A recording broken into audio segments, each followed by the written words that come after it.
I just want to start this series of little education snippet, minute or two, about how you go about dissecting the form. What's the first thing you look at? So just a bit of your process, and I'll put some input in as well. So when the fields come out 10 o'clock on Wednesday, what's the first thing you do when you look at the form?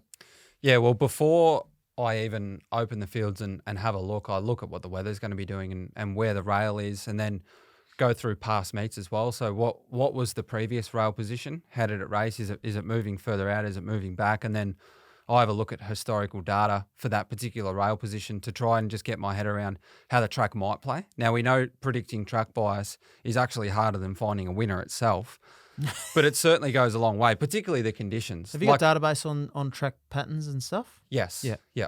Yeah, so that's very handy because particular rail positions, there might be outliers, but there's generally a good bracket of data to say that this is probably how it's going to play. Like, for example, last week, Rosehill, a drying track 7 metres. I know the grass was longer to the outside. That's what Tommy Berry said, but it still usually plays fence in run, like 6 metres. But so this weekend, like, I looked at the weather and even since looking on Wednesday for Caulfield, for example, we had a lot more rain yesterday than expected. It's gone down to a heavy 8, but the track conditions and how I think the track might play is my first point of call, and then I'll go through the fields. Yeah, so I'm spot on. I'm the same with you. Look at weather, look at track pattern, look at the wind at Caulfield's very important as well. So they're the factors.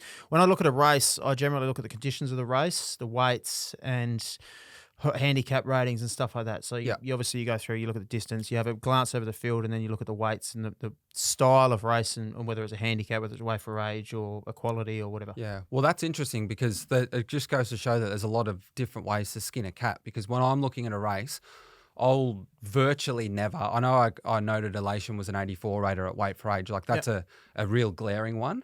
But I never really look at how the horse is in relevant to its benchmark rating. Yep. I just look at what the weight adjusted figure would be with that particular weight. Yep. Like if a horse is in on the minimum with 54, but it should have 48, but with 54 kilos, its past times and sectionals and data says that, hey, this can actually run an overall figure that wins this race. I don't really care that it should have 6 kilos less. I'll just do the race based on that approach sort of thing. Yep. So yeah, there's lots of ways and there's ways like how you discuss you do the race.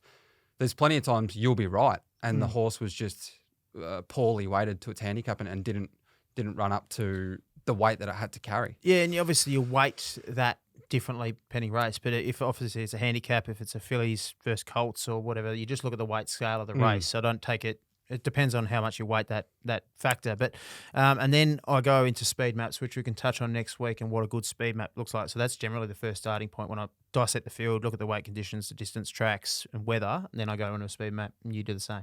Agreed, yeah, and we'll both talk about that next week in a lot more detail because I place a lot of importance on the tempo of the race. Yep, look forward to that next week. Gamble responsibly. Call 1-800-858-858.